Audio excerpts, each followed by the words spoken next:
esta gran crisis generó otra crisis, un poco más personal y no tan global, sino más bien más íntima, porque de repente nos toca estar 24 horas todos los días en casa, donde no estábamos acostumbrados, pero lo anhelábamos, porque decíamos, lo quedaría por jugar con mis hijos, lo quedaría por estar en casa, lo quedaría por pasar tiempo porque así mejoraría mi comunicación con mi esposa, con mi esposo. De repente Dios dice, ok, lo quieren, ahí les va, Ahí 24. lo tienen. Pero esto está generando nuevos problemas porque no estábamos acostumbrados ni sabíamos cómo convivir 24 horas todos los días por tiempo indeterminado. Entonces, mi pregunta es, ¿cuál es el nuevo problema que nos estamos enfrentando? Vos desde tu perspectiva, ¿qué es lo que esto está generando y cuáles son los nuevos patrones que se están generando como familia?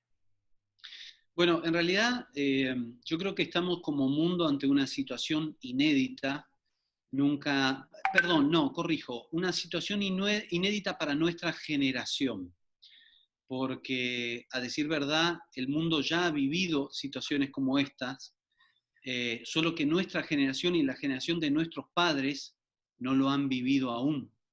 Entonces, para nosotros es inédito, no así para el inconsciente colectivo que por ahí la humanidad tiene. Estos días yo meditando en todo esto me daba cuenta de que la humanidad evidentemente ha tenido que enfrentarse a situaciones como esta, como por ejemplo, por mencionar algunas, la fiebre española o la peste bubónica, que sucedieron en otros siglos, pero que evidentemente algún rastro ha quedado en nuestro inconsciente colectivo, porque todos, por lo menos acá en Argentina, teníamos un juego que vos te debes acordar, Esteban, era el juego de la mancha. No sé si en otros países se juega ese juego, pero acá en Argentina jugábamos el que tenía la mancha, había una mancha que era una particular que era la mancha venenosa.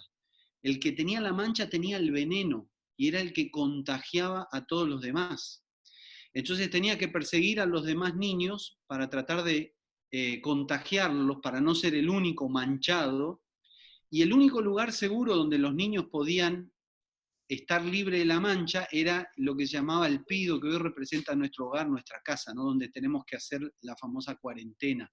Entonces, los niños que lograban entrar en el pido estaban a salvo o esconderse de la mancha, que es un poco la metáfora de lo que sucede hoy, ¿no? Y yo pensaba y decía, qué interesante este juego que de alguna manera lo jugábamos de niños sin haber vivido una situación como esta.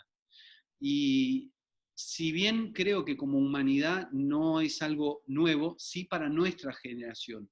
Entonces es común encontrarse que la gente tiene distintos tipos de miedos, pero para hacer un resumen, uno lo podría dividir en dos tipos de miedo. Por un lado, el miedo a la supervivencia, es decir, el miedo de sobrevivir a esto, o de que los seres queridos sobrevivan a esto, porque tal vez uno se siente joven o es una persona saludable y dice, bueno, si me pasa a mí es solo una gripe, pero tal vez si le pasa a mi mamá o a mi papá o a mis abuelos, no lo van a poder pasar.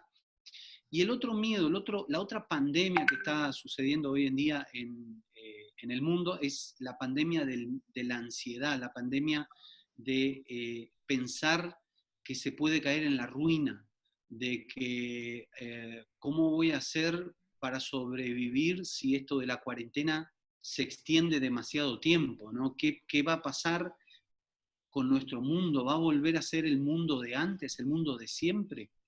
Entonces esos miedos hacen que la gente entre en una serie de sentimientos difíciles de manejar y sobre todo en la convivencia cotidiana con la familia de todos los días, de 7 por 24, 7 días por 24 horas, empiezan a aparecer sentimientos que tal vez no los habíamos experimentado de esta magnitud, de esta forma o de esta manera, ¿no?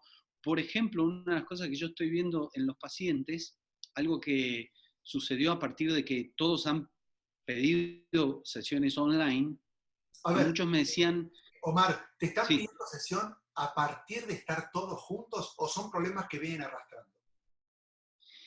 Por ahora lo que está sucediendo es que los pacientes que ya tenían agendados piden estar en su sesión de la semana de manera online. He tenido, y yo creo que a partir de ayer y hoy yo pensé que esto no iba a ser tan rápido, pero he tenido llamados de París, de Perú, de distintos lugares de la Argentina, pidiéndome sesiones justamente por lo que estamos viviendo, ¿no?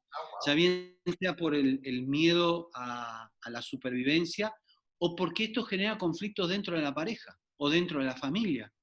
Padres que no soportan a los hijos y generan como sentimientos ambivalentes, ¿no? Uno de los sentimientos que aparece es la ambivalencia. Por un lado, esto que vos decías, qué bueno, qué lindo sería estar en mi casa, todos juntos, pero de repente, ahora que lo tenemos esa sensación de estar frustrado porque me tengo que quedar en mi casa y no puedo salir. Claro. O voy a aprovechar para hacer lo que siempre quise hacer, pero no tengo ganas de hacer lo que siempre dije que tenía que hacer cuando hubiese tenido un poco de tiempo. Y una de las cosas que yo estoy notando en los pacientes que ya tenía es la pérdida de la intimidad. Paradójico, ¿no? Wow, porque más tiempo juntas.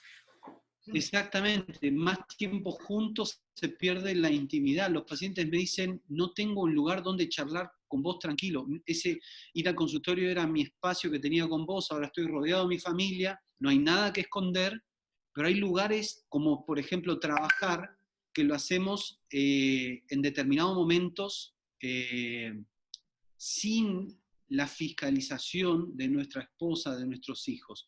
Hoy me decía una persona, tenía que hablar con el director del banco y detrás viene la pareja a hacerle señas de si podía tocar la guitarra.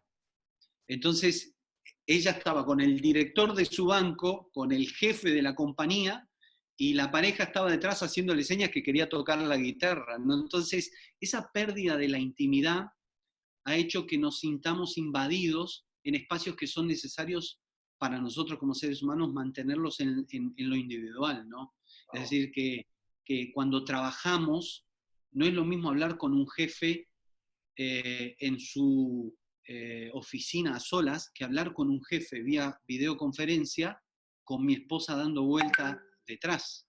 Wow. Entonces, eso ha cambiado algunas cosas en el entorno, en la dinámica de la familia, ¿no? Esa es una de las cosas que viene. ¿Vos lo crees que esta convivencia constante, claro, es ideal, parece ideal, porque por fin, pero ¿cuáles son las consecuencias? Esto es lo que está bien. ¿Qué consecuencias puede traer a futuro si esto se extiende? Y si hablas de las consecuencias, de repente vas a tener que un poco hablar de los consejos, porque claro, si delatamos lo que pasa, tal vez la gente que está escuchando dice, ¿cómo le hago? Porque lo que está diciendo me está pasando a mí. ¿Qué es lo que prevés que va a haber y qué es lo que sugerirías para trabajar? Bueno, las primeras consecuencias que la gente ya lo debe estar viviendo en el tema de la cuarentena, de estar tanto tiempo en la casa, son sentimientos que son absolutamente normales, pero se hacen difíciles de manejar, como por ejemplo la frustración. El darme cuenta que hay objetivos que yo pensaba realizar que no los voy a poder hacer. Los objetivos a corto plazo es como decir, bueno, pensaba salir a correr y de repente no puedo, porque la policía circula por la calle y no, ni siquiera, acá en Argentina ni siquiera podemos salir a correr, no podemos caminar en la calle. Entonces eso trae frustración. O objetivos a mediano plazo, pensaba hacer un viaje, un crucero, ir a visitar a mi familia en otro estado, en otro país, y de repente me doy cuenta que no sé cuándo voy a poder volver a viajar. Esas cosas generan mucha frustración y hay una ecuación psicológica, matemática. Yo siempre digo que la psicología es matemática, ¿no? Que hay una ecuación que es cuando yo estoy frustrado, ¿sí? Eso me genera enojo, irritabilidad. Ese es otro sentimiento que la gente va a empezar a notar en esta cuarentena. De repente estamos sometidos a un nivel de estrés porque no estamos acostumbrados a movernos de esta manera, no estamos acostumbrados a movernos en un espacio reducido, y eso sumado a lo que estamos viviendo genera irritabilidad. Entonces, frustración más enojo es igual a venganza. Es decir, yo necesito que el otro me preste atención, que me tengan en cuenta, y me enojo, me vengo con distintos tipos de cosas, gritando, callándome la boca, aislándome, etc. Y yo pienso que como alternativa de solución, algunas de las cosas que tenemos que hacer, en primer lugar, nosotros tenemos que cuidar la calidad y la cantidad de información que ingresa a nuestra mente. No sé si allá en Estados Unidos, pero acá en Argentina los medios se están transmitiendo todo el día, todo el tiempo, todo el tiempo. información, y hay que ser muy rigurosos con eso. Yo le recomiendo a la gente que solo enciendan la televisión o el televisor una vez al día durante media hora, 40 minutos, para saber si hay alguna nueva directiva de parte del gobierno, y una vez que eso sucedió así, apagarlo y seguir viviendo la rutina diaria, ¿no? Porque a veces los medios pueden tener información literal, los medios o las redes sociales pueden tener información que no es del todo verídica o tienen una connotación emocional negativa.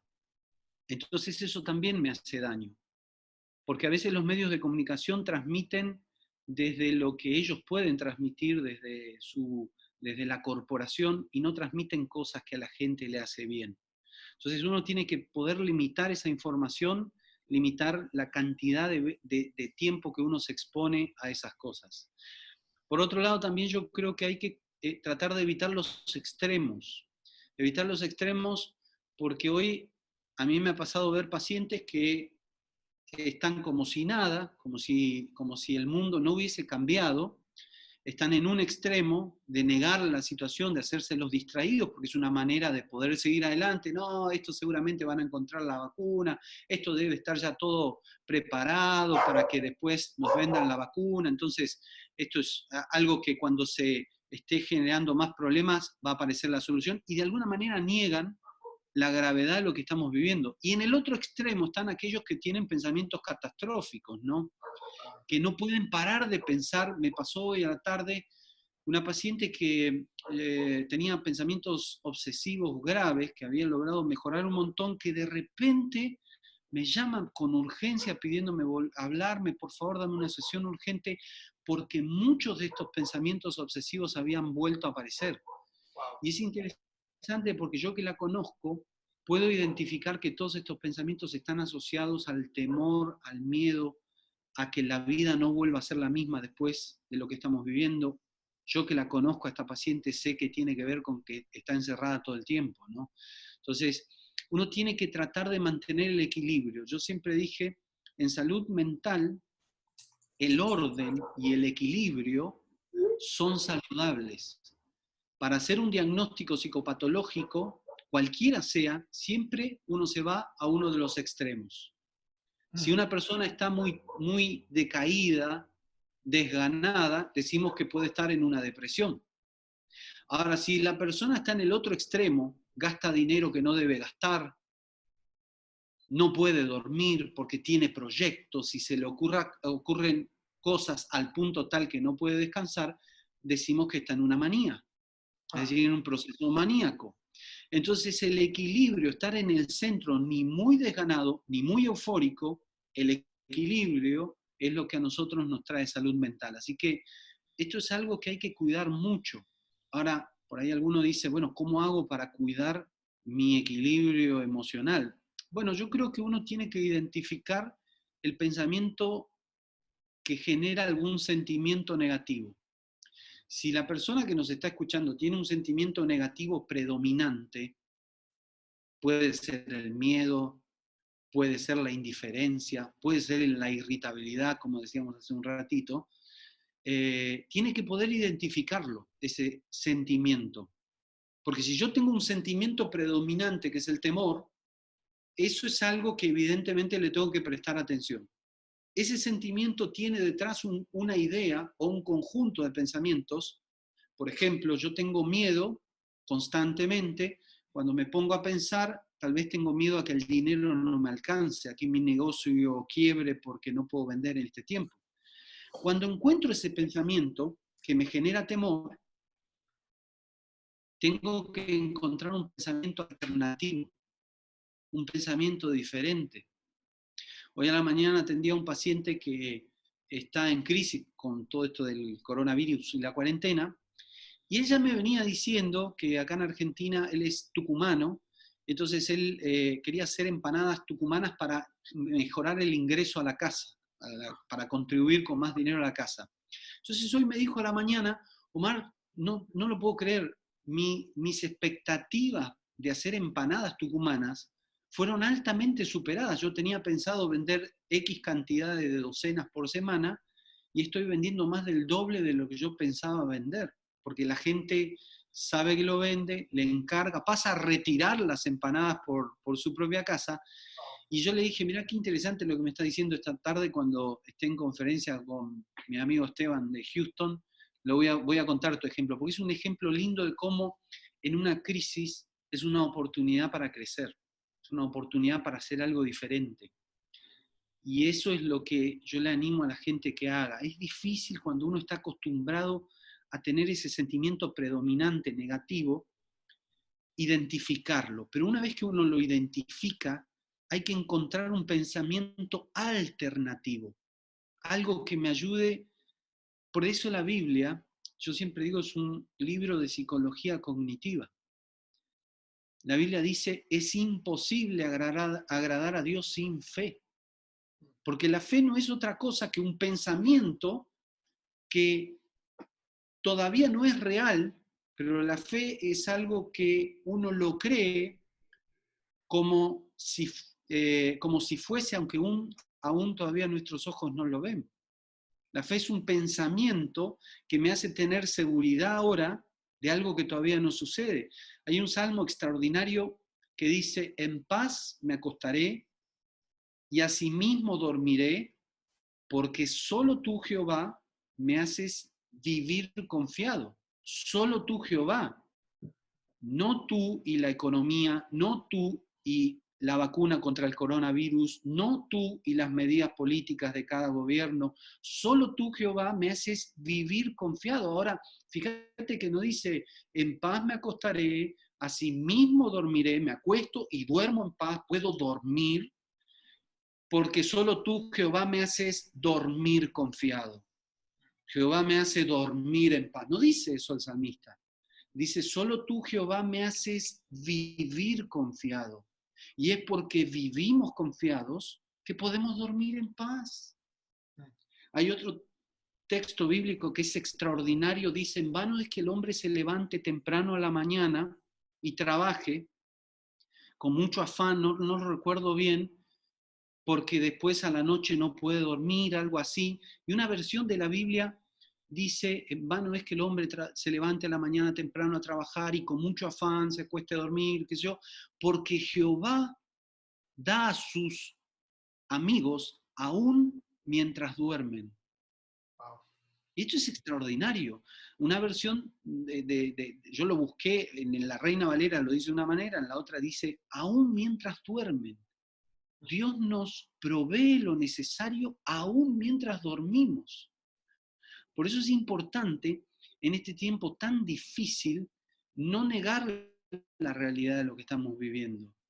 La Biblia dice que Dios es un Dios prudente, en Job lo dice. Dios le dice a Job, ¿quién le ha enseñado a Dios prudencia? ¿Fuiste vos, Job? No, esto es parafraseado mío, ¿no? Es decir, que si nuestro Dios es prudente, ¿cuánto más nosotros debemos ser prudentes? Y si hoy la directiva de la Organización Mundial de la Salud, de los médicos con quien Dios ha compartido su sabiduría, nos están indicando de quedarnos en la casa, tenemos que ser prudentes y quedarnos en la casa. Hoy es el único antídoto que hay contra esto. Pero quedarnos en la casa para llenarnos de pensamientos de fe. Fe en estas dos grandes áreas que hoy vamos a tener miedo, ¿no? Fe en nuestra economía, fe en la supervivencia, fe en que tal vez estás viviendo cosas en tu matrimonio, en tu pareja, en tu familia, que mucha gente tal vez está peleándose como nunca antes porque comparten un montón de tiempo juntos, pero fe de que Dios va a usar esas dificultades para solucionar lo que tal vez había que solucionarlo hace un par de años atrás. Y que entonces... Ahora, vos crees Omar, que en medio de la crisis es posible dar pasos para empezar a solucionar esto? ¿O alguno dirá, ok, espero a que termine la crisis para empezar a trabajar esto? Porque ahora ya está el problema. Ya están Claro. el problema. ¿Cuáles son los primeros pasos? Estoy seguro que hay gente que te está escuchando y está diciendo, me está describiendo. A ver, tengo una mezcla de ira, tengo de rencor, no sé qué me pasa, resulta que estoy en casa, no estoy saliendo en el auto, estoy haciendo home office, pero no aguanto más, ok, ¿cómo se trabaja eso? ¿Qué pasos concretos, prácticos, para que las próximas semanas sean un poco más saludables y llevaderas y esto termine siendo positivo y de crecimiento? Claro. A ver, en principio no hay que asustarse por las dificultades. Todas las familias tenemos dificultades, tenemos problemas.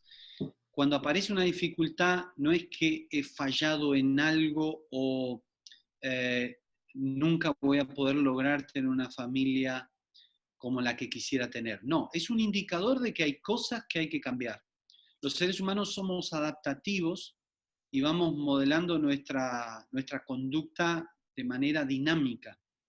Entonces, algo que tal vez funcionaba en una época de nuestra familia, tal vez hoy en día ya no funciona. Claro. Hay que encontrar nuevas formas de relacionarnos. Entonces, para estas personas que están teniendo dificultades hoy en sus familias, yo creo que lo primero que hay que hacer es identificar que tenemos una dificultad y aceptarlo, aceptar nuestros aspectos vulnerables, porque los estamos viviendo de hecho. Entonces, aceptarlo significa entender que estamos en un proceso de algo que va a cambiar dentro de mi matrimonio o dentro de mi familia. Y el proceso no es inmediato. Estamos acostumbrados a que las cosas sucedan de manera inmediata, o así es como queremos que pasen. Es decir, aparece el coronavirus, queremos que aparezca ya la vacuna. Pero para que aparezca la vacuna, tenemos que transitar un proceso. Ese proceso dentro de la dificultad es lo mismo que aprender a andar en bicicleta. Yo estoy seguro que la mayoría de los que estamos ahora en cuarentenados en nuestra casa o en cuarentena, no podemos andar en bicicleta. Pero el conocimiento de andar en bicicleta sigue estando dentro nuestro. Dentro de 15 días, 20 días, cuando podamos volver a andar en bicicleta, nos vamos a subir a la bicicleta y el conocimiento lo vamos a seguir teniendo, o como aprender a manejar un carro. No es un conocimiento que lo perdemos. Entonces, cuando la gente ahora discute, tiene dificultades, problemas, sencillamente tiene que aprender nuevas habilidades que tal vez hasta ahora no las tenían. Como por ejemplo, la habilidad de callar cuando tal vez no estoy de acuerdo con mi esposa, con mi esposo, con mi pareja, algo que me dice. No discutir todo o no tener que ganar siempre. Yo les recomiendo siempre a los pacientes, de las 5 discusiones que vos podés tener en el día con tu esposa, hay 5 que es un montón. Vos no podés pelear por las 5 porque vivís tu día peleando. Hay 4 de ellas que probablemente no tengan tanta importancia como la urgente. Entonces elegí solo una por día o una por semana y dedicarle la atención a esa una. Una habla con ella, una habla con él. Las otras cosas, las otras 4, perdón, dejarlas pasar. Solo hoy hay que elegir discutir en aquellas cosas que verdaderamente tienen botín, que tienen importancia. Si mi esposa está cocinando algo y yo, no sé, hago algo que a ella le molesta y me contesta de manera, no sé, irritable, tal vez no es necesario responder en el mismo tono, porque no hay botín. Si yo gano la discusión, pero pierdo la relación, entonces ¿qué gané? Es preferible ganar una relación y no ganar una discusión, porque importa más una relación que ganar la discusión. Entonces, algo que es fundamental aprender es que hay discusiones que no las necesitamos ganar. David, cuando fue al campamento de los filisteos y estaba Goliat, dice que hacía, no estoy seguro, pero 40 días el gigante les gritaba y les gritaba. Y David escuchó cuáles eran los premios por matar al gigante. Él preguntó 3 veces cuál era el premio, cuál era el botín. Primero escuchó que su familia iba a ser libre de impuestos, que iba a tener riquezas y que se iba a casar con la hija del rey, quien venciera a Goliat. Esos eran los 3 premios que David escuchó. Él primero lo escuchó, después fue y preguntó 2 veces más. La Biblia lo deja bien en claro. ¿Cuál es el botín por matar al gigante? Cuando él tuvo bien en claro cuál era el botín, eligió pelear esa batalla. Y la ganó, y ganó esos 3 beneficios. Ahora, David tuvo, si leemos la historia de David, tuvo otras oportunidades para pelear batallas. En esa misma escena, cuando David llega al campo de batalla, uno de sus hermanos lo viene a recibir y le dice de manera despectiva: yo sé muy bien qué es lo que vos venís a hacer acá, sos un envidioso, porque vos venís a mirar la batalla, sos un entrometido. Y llama la atención la actitud de David ante una agresión de su propio hermano. Él le iba a llevar comida a su hermano que estaba en guerra, el hermano lo recibe mal y David no contesta una sola palabra, sencillamente porque no había botín en ganar esa discusión. Entonces, creo que esta es una herramienta muy útil para estos tiempos en la vida de las familias, de las parejas, ¿no? No todas las discusiones las tenemos que pelear. Ahora, Omar, en este nuevo normal, no sabemos cuánto va a durar, pero me encanta lo que está diciendo porque son nuevas habilidades que hay que adquirir estando en casa, ¿no? De repente sentirse productivo en medio de la inactividad y en la quietud sentir que uno camina. Y ahora, mi pregunta es esta tensión que se genera, que creo que sería explicable y hasta entendible, si un matrimonio acá dijera: es que me está pasando esto, te entiendo. Ahora, vayamos, ¿cómo afecta a los hijos? Porque esto está generando nuevas habilidades porque parece que fuera un verano eterno, ¿no? Donde Claro. los hijos están en casa, donde ahora estamos en medio de la escuela. El otro día Karina me decía: siento que estoy más ocupada que antes, pero no salgo de casa. Y las actividades y en la iglesia y las juntas, y parece que el tiempo rinde menos que antes. Esta tensión que se genera papá, mamá, ¿cómo se transmite y incorporar ahora en la conversación a los hijos?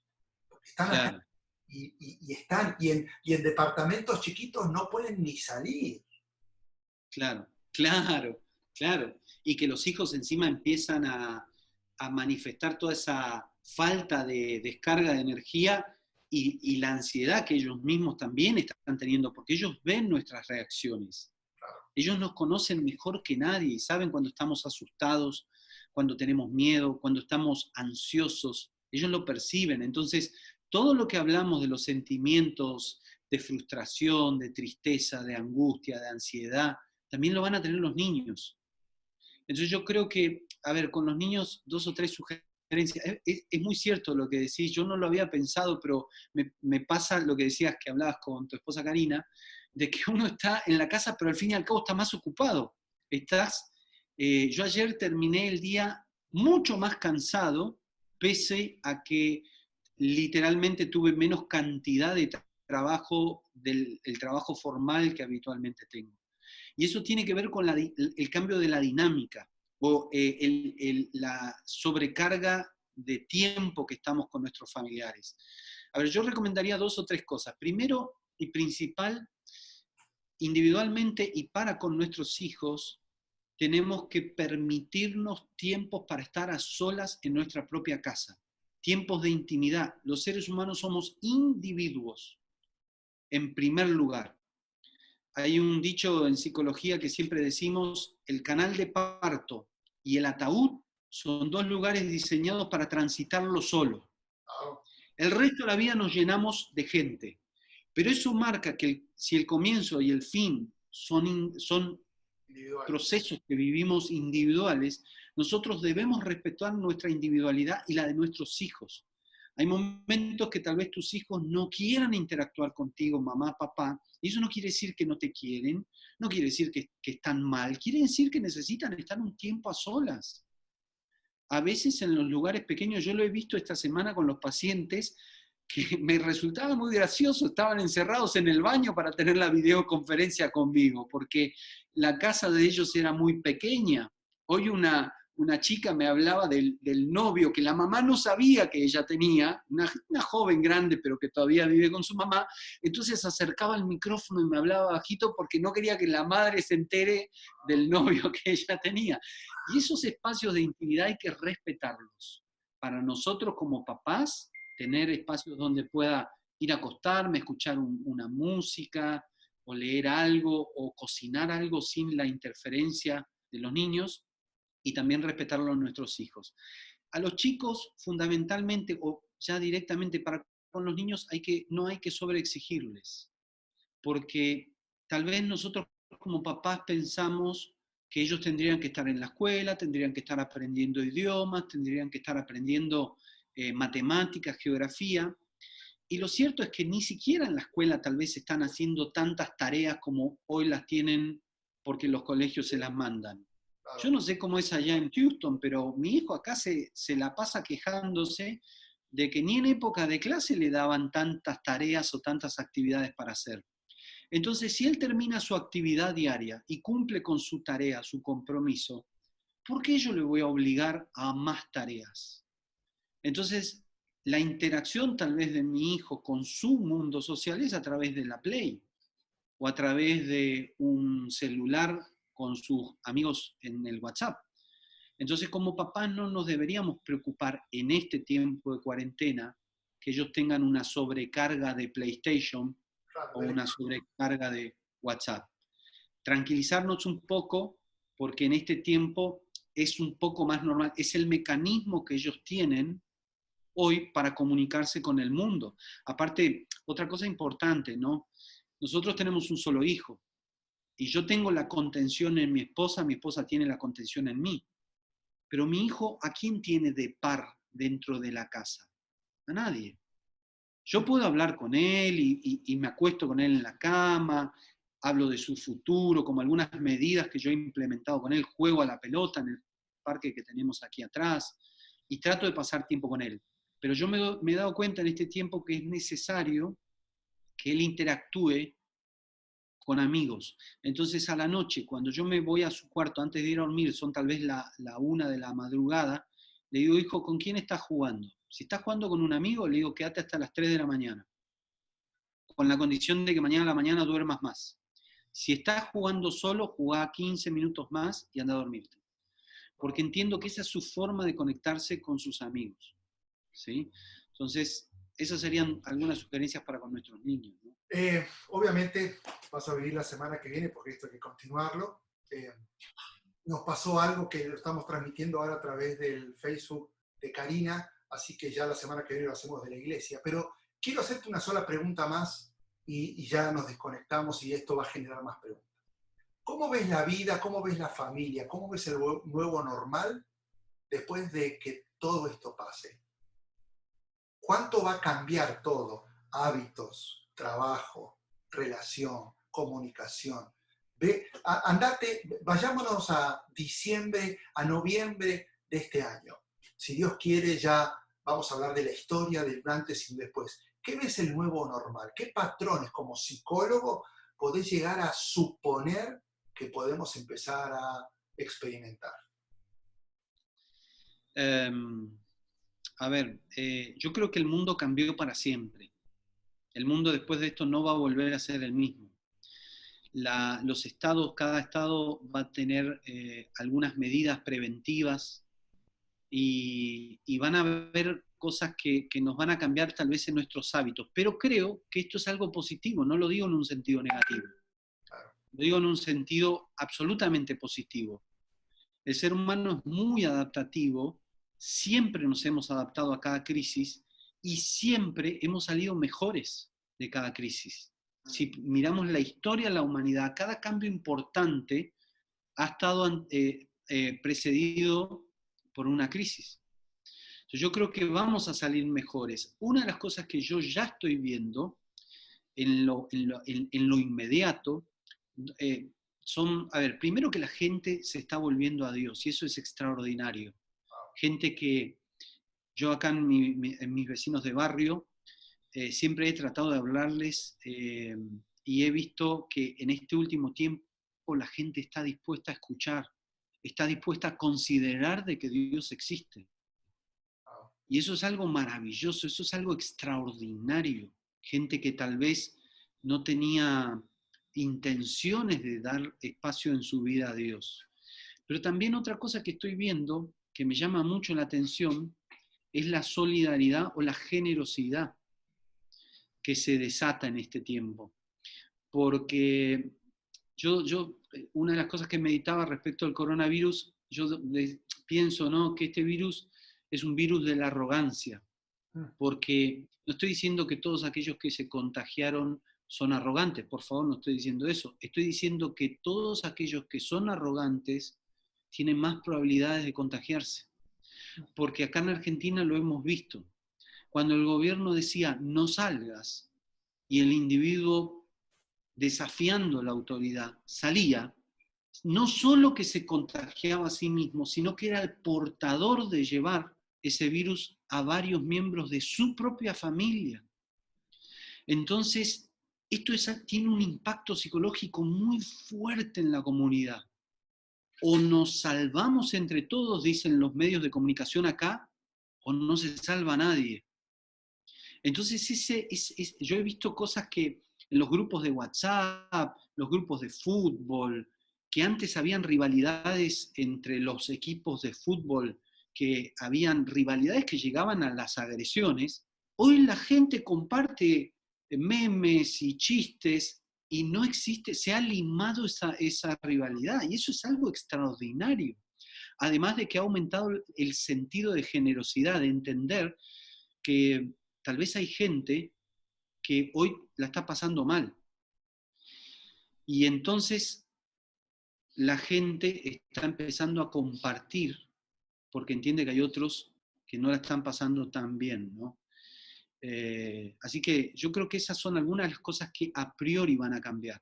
Con el futuro tal vez y vayamos viendo algunos otros cambios que todavía no los podemos anticipar porque todavía no los estamos viviendo.